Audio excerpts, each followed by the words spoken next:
सच में जब पटना के गांधी मैदान में लालू यादव ने ये बात बोले थे कि सारे यादव जो है ना एक पैर पे खड़ा हो जाओ, तो सारे यादव जो हैं वहां पे जितने भी यादव समाज के लोग थे वो एक पैर पे ऐसे खड़ा हो गए थे, मतलब एक पैर उठा लिए थे। तब लालू यादव ने बोला कि तुम अहीर के जो है ना अहीरे रह जाओगे, कभी भी तुम्हारे घुटना से दिमाग जो है ऊपर नहीं जाएगा। मतलब कि लालू यादव के कहने का मतलब ये था कि सारे यादव जो है एकजुट हो जाओ, तुमको लड़ाने का कोशिश किया जा रहा है। तो यादव जाति के लोग ने अलग ही समझ लिया, वो सोचे कि यादव जो है वो सारे यादव को एक पैर पे खड़ा होने के लिए बोल रहे हैं। आज वही चीज हो रहा है कि दो यादव को लड़ाया जा रहा है और सारे यादव जो है तितर बितर हो गए हैं। जी हाँ, देखो भाई, मैं ये सब चीजें बोल रहा हूं ना, आप लोग को बहुत बुरा लग रहा होगा कि यार ये क्या चीज बोल रहा है, कैसे बोल रहा है, तुम ही ज्यादा ज्ञानी हो। तो सच में मैं ये जो चीजें देख रहा हूं ना, अंदर से तकलीफ हो रहा है। दो स्टार, बहुत बढ़िया स्टार, टैलेंटेड स्टार, उसके बीच में तीसरा आदमी आता है और आप लोगों को जो है ना तितर बितर करके रख दिया है। जी हाँ, तितर बितर आप लोगों को करके रख दिया है।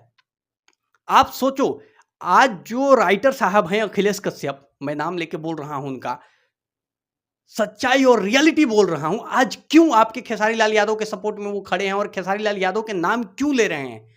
क्या अखिलेश कश्यप की वजह से खेसारी लाल यादव को वो स्टारडम मिला है? नहीं ना, बल्कि खेसारी लाल यादव की वजह से जो है अखिलेश कश्यप को जो है आज लोग जानते हैं। तो जब खेसारी लाल यादव प्रमोद प्रेमी की बातों पर रिएक्ट नहीं कर रहे हैं तो अखिलेश कश्यप रिएक्ट करने वाले कौन होते हैं? इस चीज का जवाब है आपके पास? नहीं होगा। दूसरी चीज, आपको एक बात बताओ, आप लोग ना सच में बहुत बड़े मूर्ख हैं, बहुत बड़े मूर्ख हैं। आपके लिए ना, मतलब बड़े बड़े लोग जैसे मुलायम सिंह यादव, धरती पुत्र, लालू यादव जैसे महान गरीबों का मसीहा आपके लिए लड़े, लेकिन आप क्या हैं, आपस में लड़ रहे हैं किसी और की वजह से। यही वजह था कि कल भी आपको जो है ना फॉरवर्ड कास्ट जो है, आपको जो है खेतों में जो है मजदूरी करवाता था और उसके बदले बहुत कम पैसा देता था, आपके ऊपर प्रताड़ित करता था, क्योंकि आप एक कभी भी किसी समय नहीं रहे हैं और आज भी जो है वही कर रहा है। बस समय बदल गया है लेकिन स्थिति वही है। पहले क्या था, आप लोग को दबाकर काम करवाया जाता था, आज क्या है, आप लोग के साथ जो है ना बुद्धि से काम करवाया जा रहा है। और ये अखिलेश कश्यप जी का बुद्धि ही है, आप समझ लीजिए। वरना आप सोचिए कि अखिलेश कश्यप के नाम पे कितने यादव लोग खड़ा होंगे, एक भी शायद मेरे हिसाब से खड़ा नहीं होंगे। लेकिन देखिए, आज दो यादव के बीच में तकरार करा के आधा इधर हो गए हैं, आधा उधर हो गए। क्यों? क्योंकि कल आपको जो है ना फॉरवर्ड कास्ट जो है वो जबरदस्ती काम करवाता था और आज जो है ना आप लोगों को जो है अपने पीछे खड़ा करवा के खुद ऊपर जा रहा है। आपको कितना फायदा है, क्या फायदा बताइए? तो एक पैसे का फायदा नहीं है। तो ये जो है ना आपकी मूर्खता है।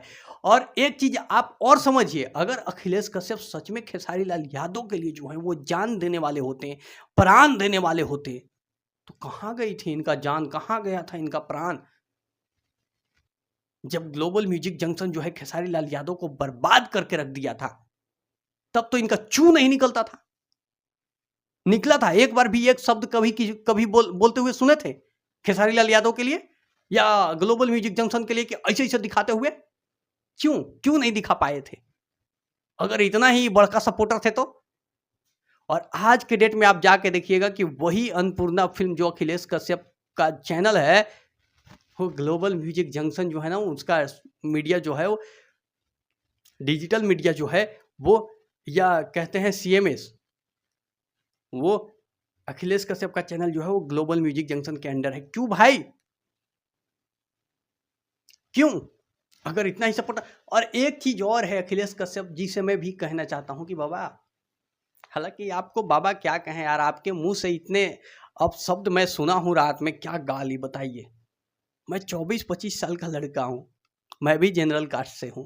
हालांकि ये सब चीजें मैं क्यों कह रहा हूं, क्योंकि आप बिना कहे ना समझेंगे नहीं। मैं ना पहले जब 2020-21 में यूट्यूब चैनल स्टार्ट किया था तो एक दो बार ना मैं भी अपने मुंह से जो है ना, मैं बचपना था मेरे अंदर, तो मैं अपशब्द का प्रयोग कर लिया था, कभी किसी को मतलब एक दो बार मैं गाली दे दिया था। आज तक मुझे उस चीज़ का गिल्ट फील होता है कि यार मैंने ये क्या किया, मैं क्यों दिया। या मैं क्यों सुनूं किसी से गाली, मैं वैसा काम ही नहीं करूं।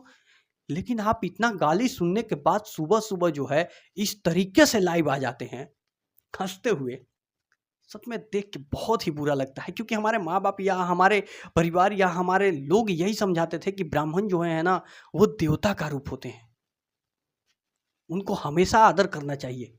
आपने हमारे चैनल पे 5-5 स्ट्राइक दिया था, लेकिन मैं उस समय भी आपके लिए एक शब्द नहीं बोला था।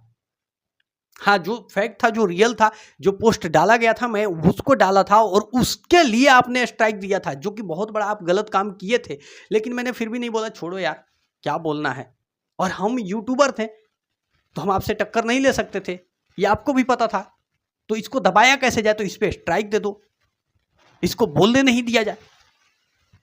लेकिन आज जिससे आप अझुरे थे ना, या जिससे आपका दर्शन हुआ था, एक सुपरस्टार है। जितना समय आप राइटिंग में, कितना समय से आप लिख रहे हैं, 5 साल से 4 गुना ज्यादा वो स्टार ना इसी इंडस्ट्री में बिता चुका है। 20 साल 15 साल हो चुका है प्रमोद प्रेमी। तो आप कोई यूट्यूबर से नहीं अधूरे थे जो लोग समझ नहीं। हालांकि आप सुबह आके लाइव बहुत सारा चीज बोल रहे हैं, पब्लिक सब समझ रही है कि कौन सही है कौन गलत है, क्या हुआ था नहीं हुआ, उस चीज के बारे में बात ही नहीं करना चाहता हूं। लेकिन अपने आप अपने स्वाभिमान को तो कम से कम जिंदा रखिए।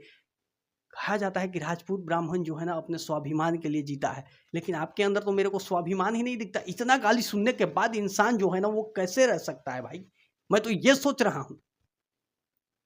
और क्यों, आपकी अपनी लड़ाई है तो खेसारी लाल यादव को घसीट लेते हैं, खेसारी भैया खेसारी। अरे आप इतना महान हैं, आपके पास इतना पैसा है, आप इतना बढ़िया राइटर हैं, तो आप खुद अपना लड़ाई लड़ सकते हैं ना। और आप अकेला थोड़ी राइटर हैं जी, भोजपुरी इंडस्ट्री में ना जाने कितने राइटर हैं, हजारों राइटर हैं, और आपसे बढ़िया बढ़िया भी राइटर हैं।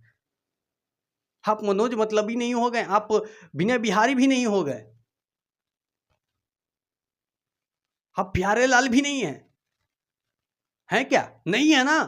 तो आपसे बढ़िया बढ़िया राइटर है। लेकिन देखिए आज उन लोग एक भी शब्द या एक भी कोई कह दे कि उन लोग के खिलाफ जो है वो इतना भद्दी भद्दी गाली दी होगी, लेकिन पता नहीं आप क्या सोचते हैं। हाँ, ब्राह्मण के साथ साथ ना राजपूत ब्राह्मण, जब भी मतलब राजपूत आता है तो ब्राह्मण आता है, ब्राह्मण आता है तो राजपूत आता है, और आप ना सबका इज्जत जो है ना मिट्टी में मिला के रख दिया, कसम से मैं बता रहा हूँ।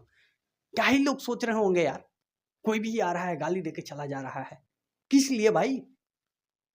आप तो पैसा कमा ही रहे हैं, ऐसा थोड़ी है कि आपका कंपनी नहीं चल रहा है, चल रहा है। आप जान दे देंगे, जान दे देंगे, तो ग्लोबल म्यूजिक के टाइम जान दे देते हैं ना, हम लोग भी को भी लगता कि नहीं भाई, हाँ अखिलेश बाबा जो हैं वो जान देने वाले आदमी है खेसारी लाल, तब तो चू एकदम आपका सांप सूंघ गया था, एक शब्द नहीं निकलता था। और आज के टाइम में आप बहुत बड़का तीसमार खान, हाँ वही मैं वीडियो बना दूं या कोई यूट्यूबर बना दे तो उसके खिलाफ सवा सिर बन के आ जाते हैं, इसका चैनल उड़ा देंगे, इसको औकात दिखा देंगे। तो औकात जिसको दिखाना रहता है उसको औकात दिखाइए ना, जिसकी। अब हम लोग को औकात क्या दिखाइएगा बताइए, हम लोग तो भाई हाथ पहले ही जोड़ लेंगे। अब यूट्यूबर लोग का क्या औकात है, 10-5 हजार कमाने वाला आदमी बेचारा इतना मेहनत से चैनल खड़ा किया है और उसके चैनल पे स्ट्राइक दे दोगे तो वो क्या औकात की बात है। औकात की बात तब होती ना जब आप ग्लोबल म्यूजिक जंक्शन के साथ उलझ जाते, तो हम लोग को भी लगता नहीं खेसारी लाल यादव के लिए सच में कोई सीना ठोक के जो है वो शेर खड़ा है। तब तो आप एक शब्द नहीं बोले। तो ये सब चीज जो है ना वो समझने की बात है। बाकी जितने लोग समझ रहे हैं वो तो समझ ही रहे होंगे, उम्मीद करते हैं कि आप भी समझ जाइएगा। और देखिए मैं इतना सारा चीज बता दिया लेकिन एक शब्द कभी गाली का प्रयोग नहीं किया। लेकिन आपका रात में लाइव देखकर एक राइटर भोजपुरी इंडस्ट्री का, अब आप कहिएगा कि उधर से भी तो गाली दे रहे थे, तो कौन सा संविधानिक पद पे कोई बैठा हुआ था, कोई राइटर, कोई डायरेक्टर, कोई म्यूजिक डायरेक्टर या कोई मैनेजर, ऐसा कोई आदमी था जो आपको गाली दे रहा था। अब मैं दे दूं गाली तो मैं कौन हूं भाई, मेरी औकात ही क्या है, मैं किसका राइटर हूं, मैं किसका डायरेक्टर हूं। तो ये तो अलग चीज हो गया ना कि अब फैन आके कोई दे रहा है तो वो तो डेली प्रतिदिन चलता है। लेकिन आप लोग एक संवैधानिक पद पे हैं, राइटर का एक अस्तित्व होता है, आप अपने आप को समझ ही नहीं पा रहे हो कि राइटर क्या होता है। समझ जाइएगा तो आप आदमी बन जाइएगा। अब ये भी सोच रहे होंगे कि यार तुम मेरे को फोन कर लेता तब बात करता, मैं आपको फोन भी करता, लेकिन मैं ये सोच के वीडियो बना रहा हूं ना। सच में मैंने 2-3 बार आपको कॉल भी किया है। तो कभी आपके खेसारी भैया मुंबई भी रहते हैं तो आप बोलते हैं मैं खेसारी भैया के साथ हूँ, तो आप तो बात करते नहीं हैं, तो क्या करें। और आपको समझाने से भी क्या फ़ायदा, आप मुझसे ज़्यादा समझदार आदमी हैं जी। बाकी आप लोग को ये वीडियो क्या कैसा लगता है आप जरूर हमें कमेंट बॉक्स में कमेंट करके बताइएगा। मिलते हैं अगले वीडियो में। Love you all.